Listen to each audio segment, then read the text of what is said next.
Halo semuanya, kembali lagi bersama Kak Maya. Hari ini kita masuk ke tema 4, subtema 2, pembelajaran ketiga. Di kegiatan olahraga hari ini, kamu akan melanjutkan latihan pencak silat. Setelah bugar nanti, kamu akan melanjutkan kegiatan diskusi tentang berbagai pekerjaan.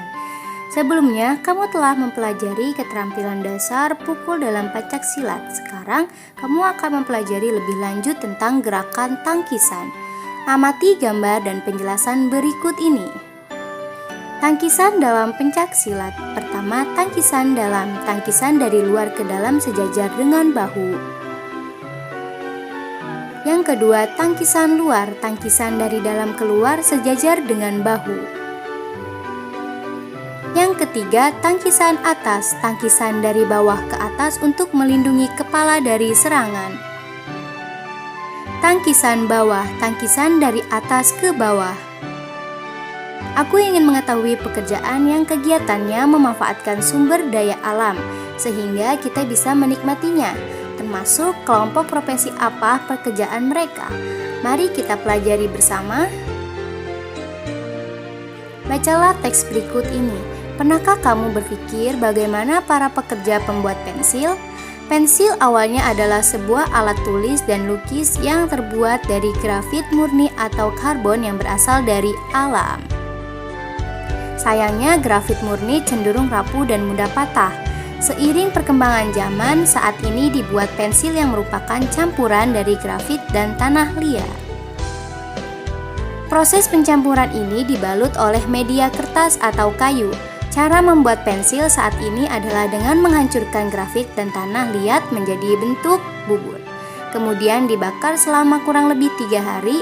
Setelah itu pensil dibentuk panjang dan tipis serta dibungkus kayu. Kayu yang telah ditebang untuk pembuatan pensil berasal dari pohon. Benda-benda lain yang terbuat dari kayu juga berasal dari pohon. Agar terjaga kelestariannya, pohon yang ditebang harus diganti dengan menanam kembali bibit baru dari tanaman sejenisnya. Selain itu, kita harus menghemat penggunaan pensil sebagai salah satu menghargai lingkungan.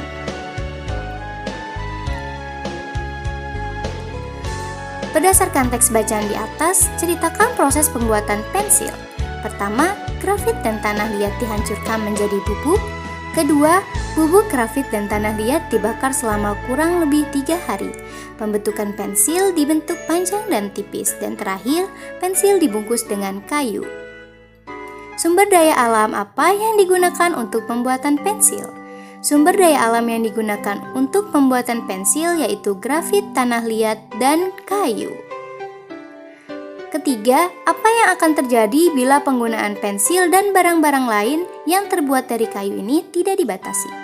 Apabila penggunaan pensil dan barang-barang lain yang terbuat dari kayu tidak dibatasi, maka ketersediaan kayu akan berkurang dan menyebabkan kelangkaan kayu jika tidak dilakukan penanaman kembali.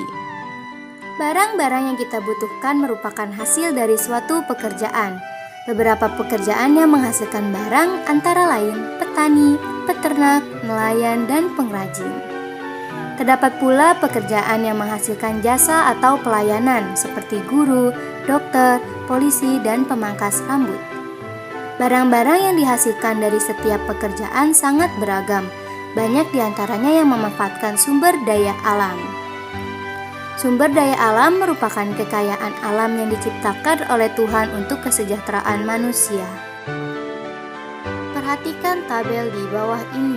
Gambar pertama, barang yang dihasilkannya kursi, meja, dan peralatan rumah lainnya. Bahan asalnya kayu, sumber dayanya dapat diperbarui. Gambar kedua, barang yang dihasilkannya susu, berasal dari hewan, dan sumber daya alamnya bisa diperbaharui. Nah, masih ingatkah kalian dengan cerita Pak Weli, kepala sekolah teladan? Bacalah kembali cerita tersebut. Sampaikan pendapatmu tentang cerita melalui tulisan.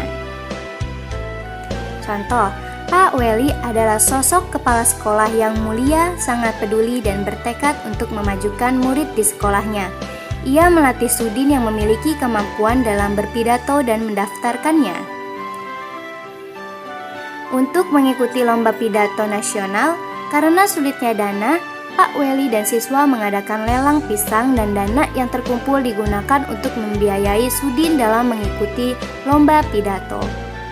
Usaha yang dilakukan Pak Weli tidak sia-sia karena Sudin meraih juara pertama lomba pidato dan mempersembahkannya untuk sekolah. Baik, cukup sekian pembelajaran kita hari ini. Terima kasih dan sampai jumpa. Wassalamualaikum warahmatullahi wabarakatuh.